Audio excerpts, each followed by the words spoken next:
Panji Gumilang beberkan alasan Indonesia tak mau membuka hubungan diplomatik dengan Israel. Dan tanamkan, bukan Nusantara anak-anakku, Indonesia Raya. Jangan terjebak. Yang dipertahankan Indonesia Raya. Karena terjebak oleh Nusantara, maka ada yang ke Kalimantan. Fajar Nusantara. Nusantara itu masa lalu.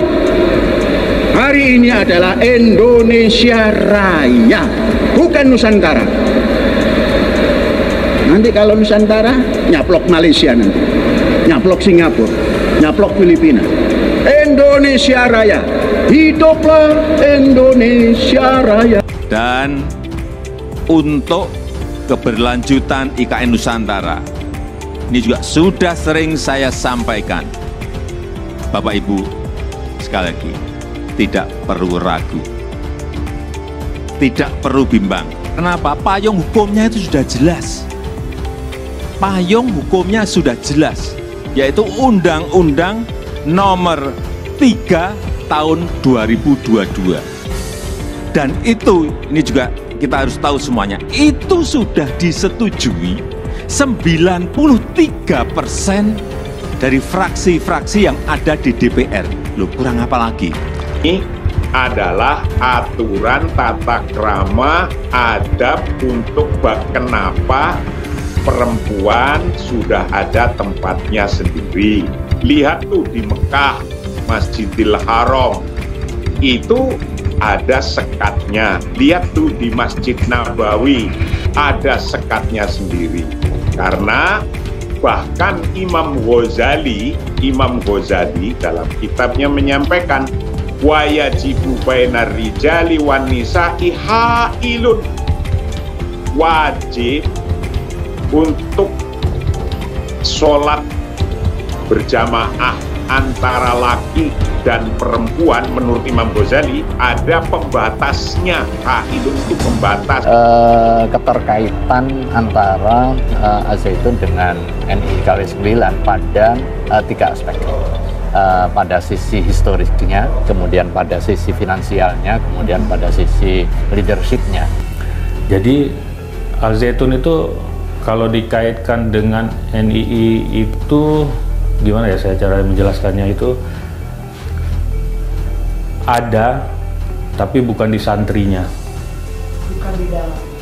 bukan di ya ada. Kalau ditanya NII-nya itu apa, sistemnya enggak ada, bukan sistem pendidikan, bukan tidak, karena sistem tidak, karena sistem pendidikannya kan harus direstui nama Depak sama Departemen Pendidikan, ya macam-macamnya ya, komponen-komponen yang legal ya kan. Terus orang juga akan datang ke sana untuk bilang di Al-Zaitun mencari NII, ya mau keliling ke sudut manapun di sana, ke sudut yang paling sempit sampai mentok pun nggak akan ketemu. Karena pada saat itu saya baru 12 tahun, lulus SD, ditawarkan tempat yang saya rasa wah, ketika saya nggak pernah tempat seperti ini. Dan orang tua pun meyakinkan, coba ambil pengalamannya, siapa tahu bisa dapat sesuatu yang berbeda dibanding kampung halaman, ya silakan. Ya, semudah itu sih kalau saya menentukan itu, untuk memilih masuk sekolah mana lanjutannya itu. Daripada orang umumnya ya, setelah lulus SD masuk sekolah SMP mana, itu kan ya adanya dekat rumah, mungkin dekat rumah yang kita pilih, atau ada yang favorit yang kita pilih. Pada saat itu saya juga pikir, kenapa tidak, kayak ada tawaran yang menarik ya. Waktu itu ya kita ambil aja. Nah, makanya untuk sementara ya menurut pengawas yang sudah kami mintai informasinya itu ya masih standar gitu. Bahwa kemudian di media itu seperti yang kita saksikan hari ini ya mungkin itu masih di luar apa ya, mungkin perlu pendalaman. Pemimpin Pondok Pesantren Al-Zaitun Panji Gumilang ternyata menaruh perhatian terhadap konflik di Timur Tengah antara Palestina dan Israel.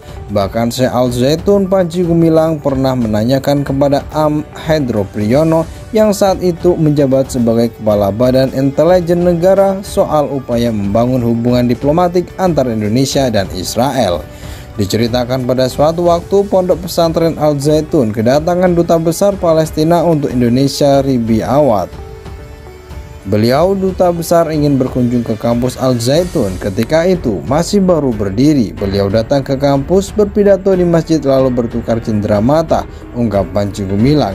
Panji Gumilang dengan Ribi Awad mempunyai hubungan yang begitu akrab. Saking akrabnya dia pun memberanikan diri untuk bertanya langsung kepada sang duta besar, kenapa Palestina tidak bisa melakukan persahabatan dengan Israel? Tanya Syekh kepada Ribi Awad. Ribi Awad menjawab, apa yang disampaikan jadi suara hati kami, kata Syekh Al Zaitun menyampaikan apa yang dikatakan Dubes. Kemudian duanya memanjatkan doa mengenai harapan adanya perdamaian antara Palestina dan Israel. Selang beberapa lama Panji Gumilang pun kembali mengundang Ribi Awad untuk datang ke Pondok Pesantren Al Zaitun guna memperingati 1 Muharram. Kali ini Ribi Awad diminta oleh Syekh Panji Gumilang untuk memfasilitasi duta besar negara Timur Tengah dan Eropa Timur yang punya penduduk muslim agar bisa hadir dalam peringatan tersebut. Panji Gumilang meminta tolong kepada orang yang tepat. Ternyata Ribi Awad adalah koordinator dari para duta besar negara Timur Tengah dan Eropa Timur, sehingga undangan pun dengan mudah tersampaikan. Ternyata kedutaan besar yang negara Islam, ketuanya adalah Ribi Awad, sempat diundang. Ada Dubes Libya, Nigeria, dan berbincang-bincang pada waktunya datanglah para duta besar yang undangannya disampaikan lewat Ribi Awad, bebernya. Dalam kesempatan itu keduanya menyampaikan pendapatnya apa yang menjadi ide awal kepada para duta besar, yakni normalisasi hubungan diplomatik antara Palestina dan Israel. Setiap duta besar punya pandangannya masing-masing, ada yang secara tidak langsung menolak, ada yang setuju, yang penting itu sudah dilontarkan dan ditanggapi. Itu karena hubungan baik Syekh dan Ribi Awad, katanya. Usai jamuan tersebut, Syekh Al Zaitun juga menyampaikan kepada Jen Am Hendro Priyono, Kepala Badan Intelijen Negara saat itu, sekaligus menanyakan mengapa Indonesia tidak membuka hubungan diplomatik dengan Israel.